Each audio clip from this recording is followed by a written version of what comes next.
Professor উজান চৌধুরী, লেখনীতে বন্যা সিকদার, পর্ব সংখ্যা 20। আপনাকে বলেছি না আসবেন না আমার কাছে, তবু কিসের অধিকারে আছেন? আব্বু চলো, ওনার একটা কথাও শুনবো না আমি। উজান মৌয়ের কোনো বারণ, কোনো নিষেধের তোয়াক্কাই করল না। সে আরও এক ধাপ এগিয়ে গিয়ে মৌয়ের সাথে ঘনিষ্ঠতা কয়েক গুণ বাড়িয়ে দিল। তার দুই হাত দিয়ে মৌয়ের কাঁধ চেপে ধরে চোখের দিকে তাকিয়ে অত্যন্ত কাতর স্বরে প্রশ্ন ছুড়ে দিল, পিচ্চি, ট্রাই টু আন্ডারস্ট্যান্ড প্লিজ। এমন পাগলামি করো না। আমি তোমায় ছাড়া কিভাবে থাকবো বলো তো? চলে যেও না প্লিজ। তোমার যা চাই, তুমি যা আবদার করবে সব এনে দেবে এই উজান চৌধুরী। তবুও আজ এভাবে চলে যেও না প্লিজ। মৌ উজানের ওই আকুল মিনতির একটি কথাও কান দিয়ে শুনল না। তার মনের ভেতরে জমে থাকা অভিমানের পাহাড় আজ তাকে বড্ড অন্ধ করে তুলেছে। সে জেনে শুনে দরজার দিকে পা বাড়াতে উজান এক বিশাল দেওয়াল বা ঢাল হয়ে তার সামনে এসে দাঁড়িয়ে গেল। মৌ ওপাশ দিয়ে যাওয়ার অনেক চেষ্টা করল, কিন্তু যখন দেখল সব চেষ্টা বৃথা যাচ্ছে, তখন সে নিজের জেদ ধরে রাখতে এক অভাবনীয় কাণ্ড করল। নিজের গায়ের বেনারসি শাড়ির আঁচলটা কোমরে শক্ত করে গুঁজে নিয়ে সে নিজের সর্বশক্তি দিয়ে উজানকে এক ধাক্কা দিল। কিন্তু উজান মৌয়ের সেই পুতুলের মতো ধাক্কায় এক চুল পরিমাণও নিজের জায়গা থেকে সরল না। উল্টো সে মৌয়ের দুই হাত নিজের শক্ত মুঠোয় শক্ত করে আঁকড়ে ধরে রাখল। ঠিক তখনই মৌয়ের বাবা দীর্ঘ পা ফেলে তাদের সামনে এসে দাঁড়ালেন। নিজের শ্বশুরমশাইকে সামনে দেখে উজান চট করে মৌয়ের হাত ছেড়ে দিয়ে সোজা হয়ে দাঁড়িয়ে একগাল হেসে বিনয়ের সাথে সালাম ঠুকল। আসসালামু আলাইকুম শ্বশুর আব্বা। মৌয়ের বাবা জামাতার এই আসম্মিক রূপ দেখে মনে মনে বেশ চমকালেন। ছেলেটি ঝড়ের গতিতে ঘরে এলো কখন, ভাঙচুর করলো কখন, আর এখন এমন সাধু সেজে সালাম দিচ্ছে। তিনি নিজের গাম্ভীর্য বজায় রেখে সোজা সাপটা বলতে লাগলেন, দেখো উজান বাবা, আমি একজন অত্যন্ত স্পষ্টবাদী মানুষ। আমি সত্যি আগে জানতাম না যে তুমি আমার এই মেয়েটাকে সম্পূর্ণ অনিচ্ছা আর পরিস্থিতির চাপে পড়ে বিয়ে করেছো। মনে রেখো বাবা, আমার মেয়ে আমার মাথার বোঝা নয়, ও আমার মাথার মুকুট। আর আমি বেঁচে থাকতে কখনোই আমার মুকুটের সম্মানহানি হতে দেব না। আমার মেয়েটাকে তোমার মনে নাই বা ধরতে পারে, কিন্তু ভালোবাসাহীন এক ছাদের নিচে অবহেলায় যে ওকে তোমার কাছে ফেলে রাখবো, আমি তেমন বাবা নই। আমার মেয়ের পুরো ভবিষ্যৎ এখনো সামনে পড়ে রয়েছে, তাই এখন আমি নিজের অধিকারেই আমার মেয়েকে নিয়ে যাচ্ছি। আমি চাই না আমার মেয়ের জীবনটা তোমার এই অবহেলায় আর উদাসীনতার জন্য অকালে শেষ হয়ে যাক। ভালো থাকো তুমি। শ্বশুরমশাইয়ের মুখে এই চূড়ান্ত সিদ্ধান্তের কথা শুনে উজান বড় বড় চোখ করে তাকিয়ে রইল। সে মৌয়ের দিকে আর চোখে দৃষ্টিপাত করে খুব ভালো করেই বুঝতে পারল আজ মৌ যেভাবেই হোক চলে যাবে, কিন্তু এই অবাধ্য তেড়ামুখো পিচ্চি মেয়ে মৌকে ছাড়া সে কিভাবে বাঁচবে তা তো তার নিজেরও জানা নেই। মেয়েটাকে কিভাবে মানাবে? এই অবাধ্য মেয়েটা কেন যে তার মনের ভেতরে লুকানো কথাগুলো একটুও বুঝতে চায় না, তা ভেবে কুল কিনারা পাচ্ছে না উজান। মৌয়ের বাবা আর কোনো কথা না বাড়িয়ে মৌয়ের ডান হাত নিজের হাতের মুঠোয় শক্ত করে আঁকড়ে ধরলেন এবং দরজার দিকে হাঁটতে লাগলেন। মৌ বাবার সাথে যেতে যেতে শেষবারের মতো একরাশ অসহায় চোখ মেলে তাকালো উজানের দিকে। তার চোখের সেই শেষ চাহনিতে এক বিন্দু আশা লুকিয়ে ছিল। এই শেষ মুহূর্তে হলেও লোকটা হয়তো নিজের সমস্ত পুরুষালী অহংকার আর গাম্ভীর্য বিসর্জন দিয়ে সবার সামনে চেঁচিয়ে বলবে, তোমাকে ভালোবাসি পিচ্চি। কিন্তু উজান চৌধুরীকে সে যতটুকু চেনে তাতে এই অসম্ভব কথাটা ওনার মুখ থেকে বের হওয়া আর আকাশ কুসুম ফাটানো একই কথা।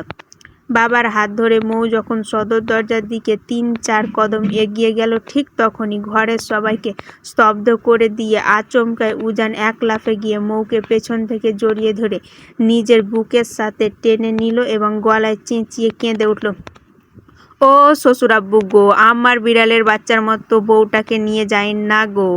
আল্লাহ, আমি বউ ছাড়া কিভাবে থাকবো? আম্মু, তোমার ছেলের কেমন জানি লাগছে বউ।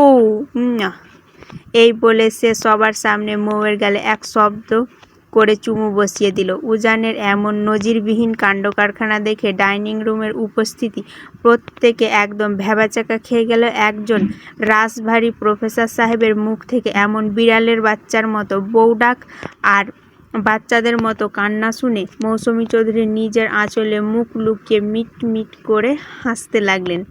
ওদিকে ইফাত এতক্ষণ মেহেরের গা ঘেঁষে দাঁড়িয়ে তাদের এই রোম্যান্টিক কাণ্ডকারখানা দেখছিল। সে সুযোগ বুঝে মেহেরের কানের কাছে মুখ এনে হালকা ফিসফিসিয়ে প্রতিধ্বনিত করে বলল, ভালোবাসি ফুলকন্যা।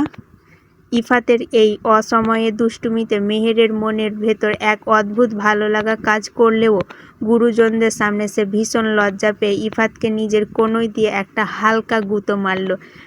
বাড়ির বাকি সকলে হয়তো উজান আর মৌয়ের এই ঝগড়া দেখছিল, কিন্তু উজানের এই নতুন রূপটি সবার কাছে বড্ড অদ্ভুত ও নতুন লাগছিল। এরই মাঝে মৌ উজানের ওই শক্ত বাহুডোর থেকে নিজেকে সরিয়ে নেওয়ার জন্য ছটফট করে মরিয়া হয়ে উঠল। মৌয়ের এই অবাধ্যতায় উজান বড্ড বিরক্ত হয়ে সে মৌয়ের কোমর আরও শক্ত করে জড়িয়ে ধরে ধমকর সুরে বলল, এই পিচ্চি, এমন কেঁচোর মতো মোচড়ামোচড়ি করছো কেন? হ্যাঁ, শান্ত হয়ে দাঁড়াও। তুমি কি মনে করেছো হ্যাঁ তুমি চলে যেতে চাইলে আমি তোমাকে ডানা মেলে চলে যেতে দেব? উজান চৌধুরী নিজের বউ ছাড়া এক সেকেন্ডও থাকতে পারে না। জাস্ট মাথায় ঢুকিয়ে নাও, তোমাকে লাগবে তার।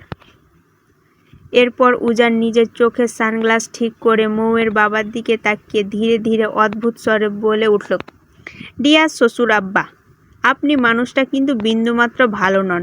মেয়ের বাড়ি বেড়াতে এসেছেন, খুব ভালো কথা।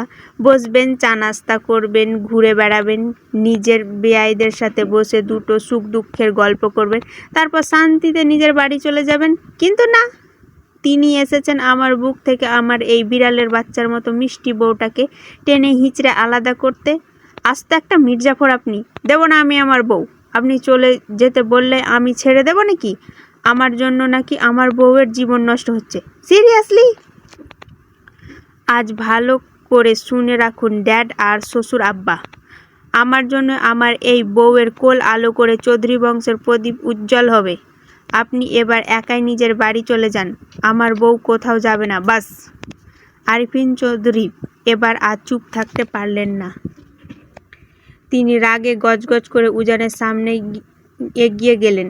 এক ঝটকায় মৌকে উজানের বুক থেকে টেনে সরিয়ে নিজের পেছনে নিয়ে বেশ কর্কশ কণ্ঠে ছেলেকে ধমকে উঠলেন, উজান, অনেক ফাজলামো হয়েছে, এবার এই ফালতু ইয়ার্কি বন্ধ কর। মামনি, তুমি চলো আমার সাথে। কিন্তু উজানও দমবার পাত্র নয়। সে চোখের পলকে তার ক্ষিপ্ততা খাটিয়ে আবারও মৌকে নিজের চওড়া বুকের সাথে টেনে নিল। এবার তাদের দুজনের মাঝে দূরত্ব বিন্দুমাত্র অবশিষ্ট রইল না। মৌয়ের লাল বেনারসির আঁচল উজানের সাদা শার্টের বোতামে আটকে গেল। মৌ শুধু ফ্যালফ্যাল করে উজানের এই অদ্ভুতপূর্ণ কাণ্ডকারখানা দেখছিল। সবার সামনে উজানের এমন বেহায়াপনা সে আর সহ্য করতে পারছিল না। মৌ এবার বুক কাঁপানো এক চিৎকার দিয়ে উজানের দিকে তাকিয়ে কেঁদে উঠল, ছাড়ুন আমায় নির্লজ্জ পুরুষ, থাকবো না আমি আপনার মতো এক নিষ্ঠুর মানুষের সাথে, করব না আমি আপনার এই ছাইপাশ সংসার। মুখে যখন কোনোদিনও নিজের বউ বলে সম্মান দিতে পারেন না, তাহলে আমি কিসের লোভে কেন এই বাড়িতে পড়ে থাকবো? হ্যাঁ, থাকবো না আমি একটুও। আপনি তো ভালোই বাসেন না আমায়, তাহলে কেন কিসের অধিকারে এভাবে পথ আটকে দাঁড়িয়ে আছেন? আব্বু চলো তুমি, ওনাকে ওনার ইগো নিয়েই একলা থাকতে দাও, যাকে ভালোবাসে তাকে নিয়ে থাকুক। মৌ এবার নিজের জমানো সবটুকু শক্তি দিয়ে এক সজোরে ধাক্কা মেরে উজানের বুক থেকে নিজেকে ছাড়িয়ে নিল। তার দু চোখ বেয়ে তখন নোনতা অশ্রুর ধারা অবাধে গড়িয়ে পড়ছে। এতক্ষণ তার মনে খানিকটা আশা ছিল, হয়তো মানুষটা তাকে সত্যি নিজের করে চায়। তবে এখন সে স্পষ্ট বুঝতে পারছে, এই মানুষটা তাকে কেবল একটা দায়িত্বের খাতিরে আটকে রাখতে চায়, মন থেকে কোনোদিনও চায়নি। তাই ওনার জীবনে জোর করে মায়া বাড়িয়ে থাকার আর কোনো মানেই হয় না।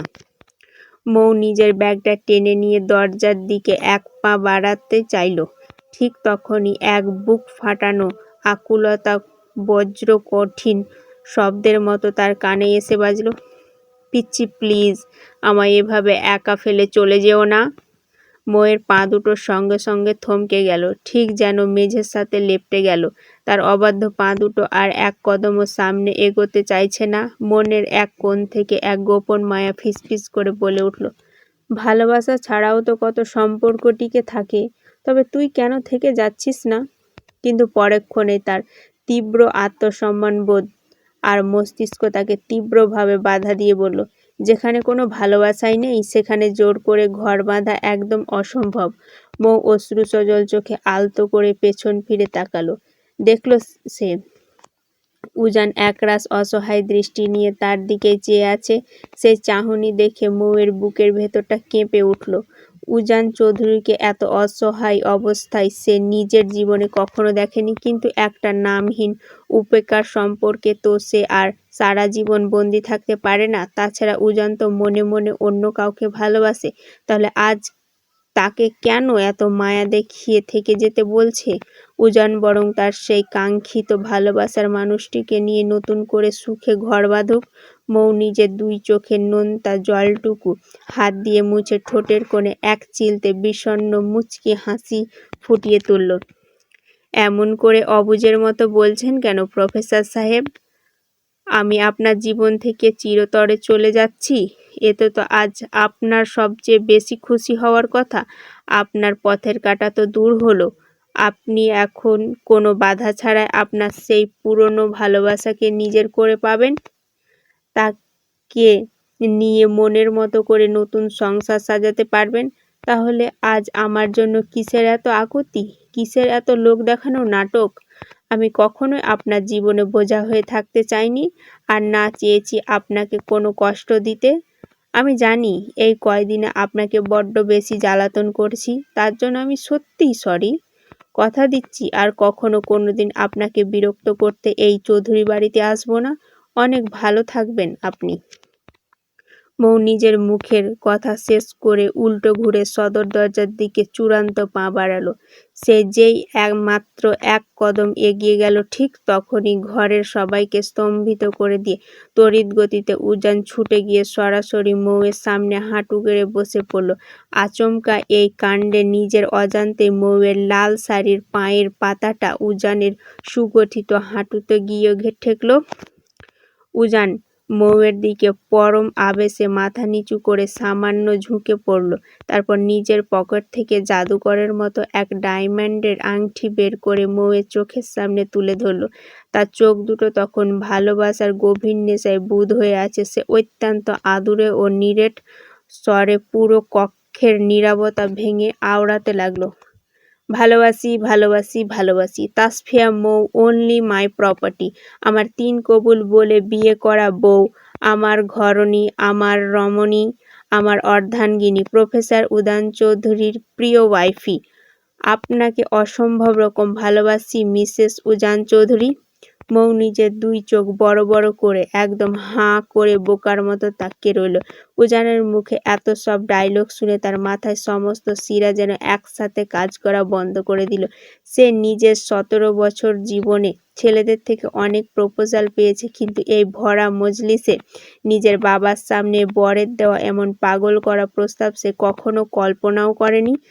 আর সব কিছুর চেয়ে বড় কথা, এই কঠোর মনের লোকটা সত্যি তাকে এত গভীর থেকে ভালোবাসে। তাকে আজ সবার সামনে শুধু নিজের বউ বলেই স্বীকার করেনি, বরং নিজের অর্ধাঙ্গিনীর সর্বোচ্চ স্বীকারোক্তিটুকুও দিয়ে দিল। উজানের এমন অদ্ভুতপূর্ণ কাণ্ড দেখে ডাইনিং রুমে উপস্থিত মেহের, ইফাত, মৌসুমী চৌধুরী থেকে শুরু করে মৌয়ের স্পষ্টভাষী বাবা পর্যন্ত সবাই একদম চমকে পাথরের মতো তাকিয়ে রইলেন। তারা কেউই এই মুহূর্তে বুঝে উঠতে পারছেন না যে তারা কোনো মধুর স্বপ্ন দেখছেন নাকি বাস্তব চিত্র চোখের সামনে দেখছেন। মৌয়ের তখনও কোনো নড়চড় না করে আগের মতোই কাঠের পুতুলের মতো স্তব্ধ হয়ে দাঁড়িয়ে রইল। উজান এবার হঠাৎ নিজের মুখটা সামান্য তুলে তাকালো। মৌকে ওভাবে থতমত খেয়ে বোকা বনে যেতে দেখে ঠোঁটের কোণে এক মনকাড়া প্রশান্তির হাসি ফুটে উঠল। অর্ধপর সে খানিকটা অভিমানী গলায় ফিসফিস করল, কি হলো মিসেস চৌধুরী?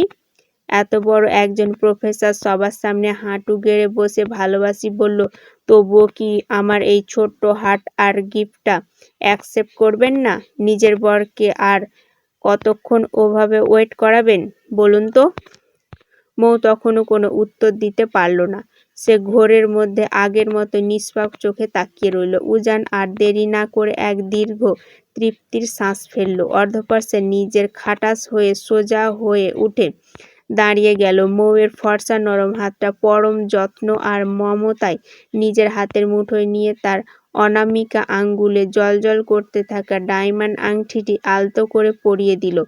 আংটিটি পরানো শেষে সে মৌয়ের কানের একদম কাছাকাছি নিজের উষ্ণ ঠোঁট ঠেকিয়ে ফিসফিসিয়ে বলল, আই লাভ ইউ বৌজান। ভালো লাগলে অবশ্যই চ্যানেলটি সাবস্ক্রাইব করবেন আর ভুল ত্রুটিগুলো উপেক্ষা করবেন।